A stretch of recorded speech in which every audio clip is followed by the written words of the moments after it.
Welcome back to MVM. Today on the table I have the game Materia Prima already set up in front of me with the brand new upcoming Inquisitors expansion. This expansion adds a ton of new content to the game, which I'll talk about, but for those who are completely unaware of what Materia Prima is, this is was a competitive game where you play as a group of alchemists all trying to compete with each other to create a Philosopher's Stone and complete a hidden objective. Now, one of the things the expansion brings in is cooperative play. So a lot of what I talk about for the game can be applied to both that cooperative and competitive mode. Now, the gameplay itself for this game is fairly simple as far as you're moving around a grid, you're collecting resources in the form of different alchemic ingredients, and you're bringing them back to your tower in order to formulate them into different recipes. And that's kind of the core of the strategy of the game, is in all of these different recipe cards. So you're competing to try to craft the best recipes. Now, normally in the competitive game, you're gonna have these recipes hidden in your hand. Cooperatively though, everyone can kind of cooperate to create those recipes together. Now, the game can be kind of cutthroat when you're playing it against each other. Every player can go out and they can craft weapons and they can fight each other. You can summon little homunculus characters, which will come out onto the board and kind of serve you, being able to move around this board and gather the different alchemic elements and carry them back to your tower for you in order for you to craft some of these. At its heart, the game is kind of a resource management game in that you're trying to collect all of these different types of resources and transmute them into stronger versions. There's a whole kind of hierarchy of how these elements can be transmuted, and in order to craft the Philosopher's Stone, you're going to have to craft a variety of different items in order to kind of facilitate you finally crafting that Philosopher's Stone. Now, that is just kind of a brief overview of what you were trying to do in the competitive version of the game. Now, there are new things added in for those who just like competitive. So if you're hearing me say, well, the expansion adds cooperative play and you're not a fan of cooperative play, there's still a lot actually in this expansion that will appeal to you in the form, of course, of new characters with new powers, a bunch of new homunculus equipment and Philosopher's Stone cards that you can transmute, and an entirely new game board. So if you're looking at this, the expansion brings in this outer frame. Now, this is not just a simple frame that's going to contain the 7 tiles that actually make up the game. This is actually an extension of the game board. You're going to see that there are new spaces outside on the outer edges that actually make the game board bigger. You can also now play up to 6 players. There are enough characters and pieces to support up to 6 players for competitive play. And there are all of these new types of cities. You have your base cities, which were always there, printed on the actual tiles. And then you have some new cities spread out across the edge of the map. These are called ports, and these are going to allow you to travel across the map pretty easily by moving from one port to another. You're also going to have one new type of card. This is a temple. There is one temple hidden up here in the mountains, and there are 2 temple cards that are double-sided. So you're going to have one of 4 potential different temples that you're going to interact with. Now, you're still kind of setting up the board the same way by randomly placing out the tiles within this frame. However, you're going to have some new city cards that represent what you can do in those cities. You're still going to have the tower pieces, which you can eventually earn and bring over to your own player board and make your own personal tower stronger. But you're also going to have these quest cards. And this is brand new for this expansion. Every city in the game is going to get assigned a quest card that you're able to complete by going there. And these quest cards are going to give you wisdom. Wisdom is now tracked up here on the board.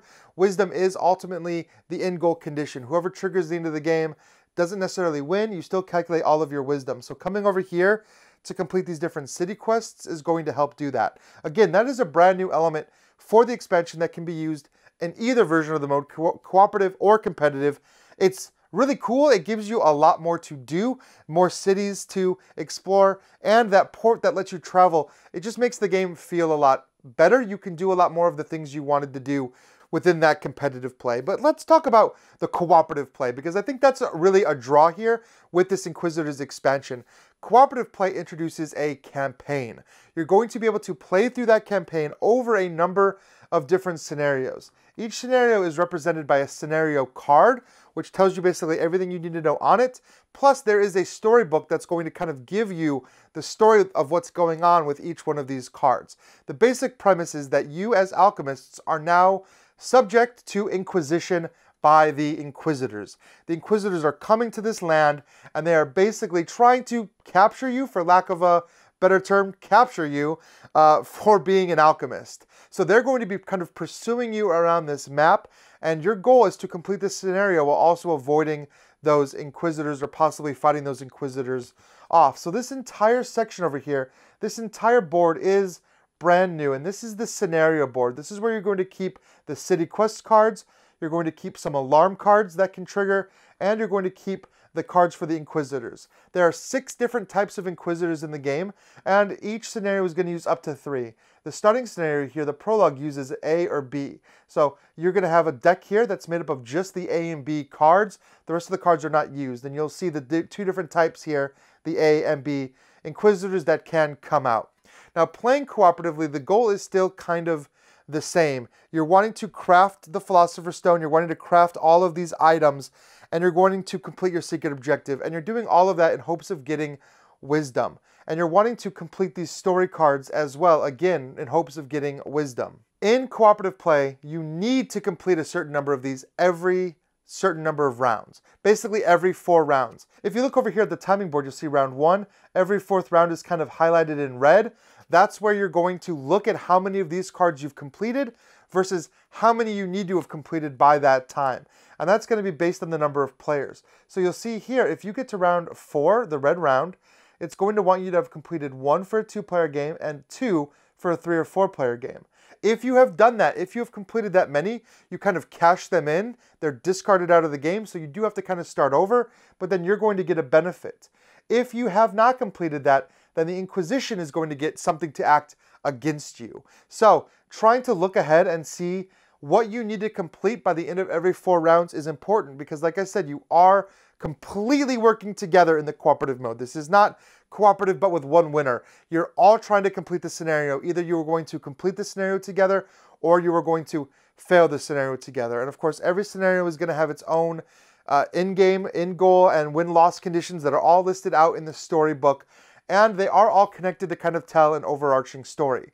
But it does add some more complexities to gameplay. You're going to be doing a few more things. So on your turn, you're still going to get to do the same basic actions. You're going to be moving around the homunculuses, gathering ingredients, visiting the different cities, improving your tower, and creating all of the different alchemy creation or recipes that you can do on your turn by transmuting those ingredients. However, before you get to act, there's going to be an Inquisitor phase where you're going to be drawing alarm cards. And this is going to be telling you a lot. A lot of what happens in this game with the Inquisitor AI is determined right here by this particular alarm card. It's going to tell you where Inquisitors will spawn, and this is going to reference one of the city icons on the board. And you'll see here that Inquisitors are going to have these bases. They'll come out and be standees on the board just like the characters will. It's also going to tell you if they get a bonus to their attack, and it's going to tell you to place alarm tokens out on the board. These alarm tokens are going to go out near your homunculi or your alchemists in some kind of pattern. And it's going to show you where to place them. So each player is going to have these alarm tokens added in based on where they currently are. And this is not necessarily a big deal when you get your first alarm token, but as you start to get more and more alarm tokens, they will start to stack up. And as soon as you have 2 alarm tokens in that space, that's when you're going to summon a new card. You're going to draw one of these Inquisition cards and place it out here in one of these 3 rows.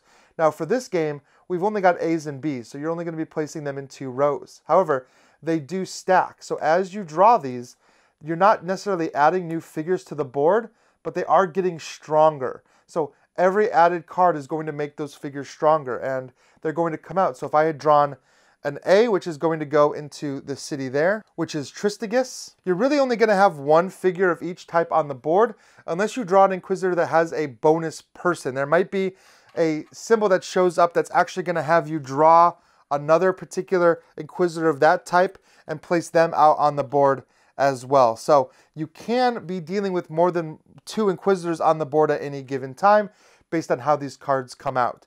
These Inquisitors give you a new goal, which is to try to fight off the Inquisitors. You can fight them with your Alchemists. You can defeat them. You're still fighting by rolling dice, just like you would in the base game. However, this card also dictates what rewards you get for defeating the Inquisitors. You're going to roll one of those dice, and based on what symbol shows up, you're going to take that particular element. The alarm card is going to tell you one other thing. It's going to tell you player order for that round. So you're using the brown, green, yellow, and white colors for your players, and it's going to tell you every turn in what order you move. So that's going to actually determine what you're doing every turn. So again, you've got all of these same elements of the game. You're still trying to make your way across the board, find all of these spaces, collect all of the different elements, transmute all of the elements back at your tower, while avoiding the Inquisitors and also trying to complete these story cards, because if you don't, these goals get really bad. You can lose a lot to the Inquisitors, or they can become very powerful if you do not work together to complete the scenario in enough time. Now this turn order track here, which tracks the different elements of the game, is also going to be your timer. If you get to the end of the 20th turn, then the game is over. Either you've completed your mission for that particular scenario or you have. Now, for example, this prologue scenario just wants you to have completed one town card for every alchemist. So every alchemist needs to go out and complete one of these town quests. It's pretty easy to do. This is just the prologue. I didn't want to spoil any of the actual scenarios. The prologue actually kind of teaches you how to play the game as well. So the campaign book actually kind of talks you through that prologue scenario and kind of gives you guidance as to what to do in order to win it. Now, if you do finish one of the campaign scenarios, you can move on to the next. There is sheets that are going to let you keep track of everything that you ended the game with. And these sheets are going to allow you to track your particular position, where your tower was, and things like that. When you're starting a brand new campaign, you're starting and setting up the board just like you would in a normal game, but you're carrying over a lot of the elements from one campaign scenario to the next. So the game is going to feel like it is a living world, like you're coming back to the same world over and over again. Now, I don't know exactly how many scenarios there are in the game. For this prototype, I was given access to a few that I've played through that are a lot of fun. And of course, yes, you can play through solo if you want to just take control of all the alchemists, which is actually what I did. I played through several of those campaign missions solo, and I did okay early, and then they do get really hard. So again, yes, like a good co-op, they do get very hard, and some of the later scenarios especially are going to rely on everything you've kind of learned from those previous scenarios. So that is Materia Prima. I know there's a lot going on, so if you have any further questions or comments, please leave them down below. Just let me know and I will try to answer everything at best. If you're interested in learning more about Materia Prima, the base game, there's a ton of videos and in-depth explanations on how to actually play that game, but hopefully you've learned a lot about what's actually coming with the expansion and how that Inquisition campaign is going to work and how cooperative play is going to actually play out on the table. It's a very cool version of cooperative play. I really like that idea of shared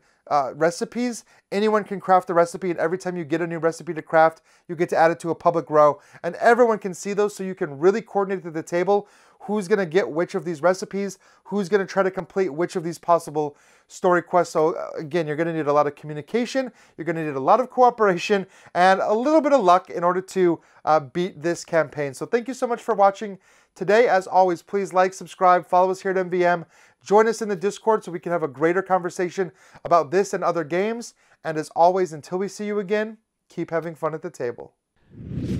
Congratulations, you got to the end of one of our videos. Now, if you want more practice, just click on the video over here. It's another video. You might not have seen it yet, so click on it. If you don't want to do that, at least click on the subscription button below. That always helps us. And if you want notifications, please ring that bell.